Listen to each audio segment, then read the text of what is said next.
The first question I have is from Kalamazoo. How do you propose to balance the Michigan budget? By tax cuts, the proposed new tax on services, a statewide flat tax, or state government job cuts? I'm not sure it's even one of that list, because I'll go back to the point I made about value for money. I think there's a lot of opportunity for government efficiency there that we need to go after. And it's interesting, it just shows where the career politicians have failed us. There are multiple groups, the Michigan Chamber, the business leaders, the West Michigan Regional Council, chambers. They put out proposals several years ago talking about up to a couple $2 billion worth of savings in the budget. They've been there. Now, there are multiple proposals, but about 80% of the same things are in each one. And the question is, why haven't we done those? So in some ways, there's a way to cut our budget efficiently right out of the gate. The second thing when I talk about value for money, and this is something that really bothers me, is people from Lansing don't have a real-world perspective of how to address an issue anymore. Think about education for a second when we talk about education funding. Everyone talks about funding. Everyone says we need this amount of funding or that amount of funding, or the money's coming from here or the money's coming from there. Have you heard anyone from Lansing asking the question about what do we need to do to get every child in the schools a great year of education every single year? And that's the question we should be asking. And we should be asking, what resources does it take to deliver that? How do you measure it? And then you minimize the overhead to support that answer, and you put that in place. And if we did that, I think there's a tremendous amount of dollar savings in terms of being more efficient that would essentially allow us to get the tax cuts, like replacing the MBT with this flat corporate income tax. So there's great fluid areas there that they've just been sitting on for years. Here's probably the most predominant question that I have in my stack, and that is, will you support right to work in Michigan? Right to work. To be blunt, right to work is not on my agenda. I don't think it's the biggest issue that we have. I think there are far more important issues about reforming our tax system, our regulatory system. It is something that, in terms of marketing perspective, could change the view from other states. But if you look at it, we've got more important things to do right in front of us. One main issue, though, on the compensation front, I'll be open with you, one of the single hardest thing that the next governor is going to have to face, along with culture change, is the issue of public employee compensation. Because right now, you have to ask two questions. Is it something that's affordable, and is it comparable with the private sector? If you can't check both those boxes, we have a problem, and we need to reform the compensation system for public employees. I don't think it works anymore, the way it's currently structured. Now, the other part of the issue, though, I'll be really upfront with you, is I don't view it as a union, non-union issue. I view it as a math problem as a fiduciary representing you. The second thing is we have to understand they're people and they have families.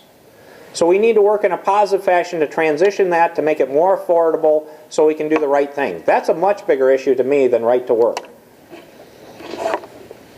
Next question. Seeing as how government can't be managed like the private sector, how do you think running a successful business will translate into running a successful state government? Well, that's one of the favorite questions I get from people in Lansing. I'll editorialize for a moment, if that's okay, since I got the mic. And the career politicians will come to me and say, you don't get it. You're a business person. You're just used to telling people what to do. You don't understand anything, and that we have to build consensus and we have to get people to work together. Well, I used to be nice when they did that. Now I just say that's an incredibly ignorant statement that shows you've not been in the real world. Because as a practical matter, think about it. You guys are business people. Many of you run your organizations. Now think about this. And it may be a little different context, because as contractors or builders, you might call them different things. But if you think about it, if you're a successful business person, the only way you do it is a win-win, where you have to do a five-way win. And the only way you win is if your customers are happy, your shareholders, or you probably own it yourself, your employees, your suppliers or your subcontractors, and your community. So we have to do five-way wins every day we go to work. So to say we don't understand how to get people to work together, how to do consensus, how to make things happen, give me a break. That just shows they're not with the program. Next question. If you were elected governor, what would your first 90 days look like, and what would be your #1 priority? #1 priority in terms of doing that, the 90 days would be a whirlwind, because I can tell you I'm going to hit the ground running. As soon as I get elected, I'm even thinking about issues today about what I would do.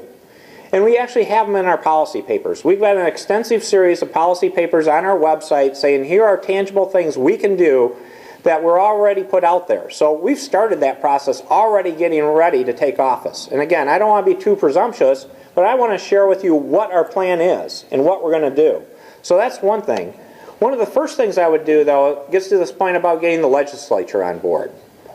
And I have a plan A and plan B for that, because people say, how are you going to work with the legislature? And I apologize, it takes a couple minutes to get through. First thing is to call all 148 together and have the following conversation. Now, many of these people are new because of term limits. So, first question is tell me about your predecessors or your track record of success over the last 2, 4, 6, 8 years. Tell me about the great successes that have been achieved by you or your predecessor in your district or for the state over the last few years. Do you know how long that conversation takes? It's very short. And then I look to them and say, you've been elected for 2 or 4 years. If you continue that same path, you're here for no good reason. You got a miserable existence to look forward to. On the other hand, I'm showing up with a vision, plan, and an attitude of action about bringing people together, about doing the common sense things. And the other part is I don't want to take credit for it. I'm here to make you look good. I want you to take credit for reinventing Michigan. So here's a path to success for you. I only need 51% of them to get on board. Now, to the extent I have trouble doing that, because I have a lot of cynics, I know you people aren't positive yet, I know the negative part, is there's a plan B to also encourage them. And the way I'm going to approach that is I'm going to go find the most egregious special interest cases, not the most partisan, but where someone has essentially sold out, not legally, but you can tell. They're not working in the best interest of their citizens or the state. First conversation's private, everything else is public. I'm going to call them up and say, you name the town hall. Because we're going to have a town hall meeting with statewide press in your district where it's just you and me. And we're both going to stand up and talk about our vision, our plan, and why.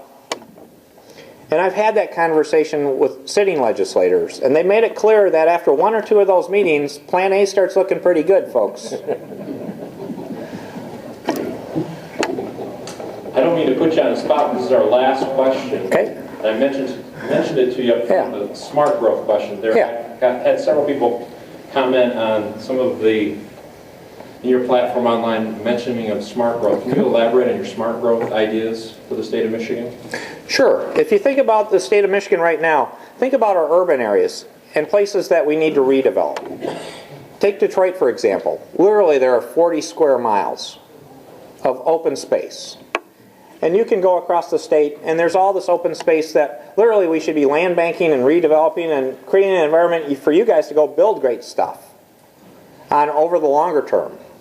And so the smart growth thing is right now, with all that there, I don't see the point of continuing state paying for urban sprawl, in the sense that if someone wants to put a subdivision way out in the countryside, I wouldn't say we're going to prohibit it. We clearly wouldn't. Free enterprise needs to work. But should the state be paying for roads or sewer or other infrastructure to pay out there when we're literally sitting on great properties we can make a great deal to you on to develop? It doesn't make sense for us to do that. That if you want to go do it and people want to pay for it and you can sell it to those people as a private development, may the force be with you. I view that as great. But as a practical matter to say the state should expend scarce resources on that when we can say, here's property we have available that we just love to have you develop that has roads, sewers, everything else in place, that's the direction we need to head. I view that as just good basic management.